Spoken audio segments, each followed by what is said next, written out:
Hi and welcome to 60 Seconds At, a series of 60-second videos in and around the Lake District. To keep up to date, please subscribe.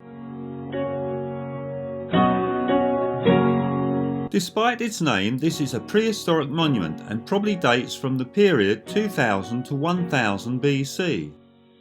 A wide ditch encloses a flat area containing a low circular platform. Beyond the ditch is an earthen bank. There is one entrance through the bank and the ditch to the southeast. The construction of a modern road has destroyed the bank and ditch to the northwest, together with a second entrance.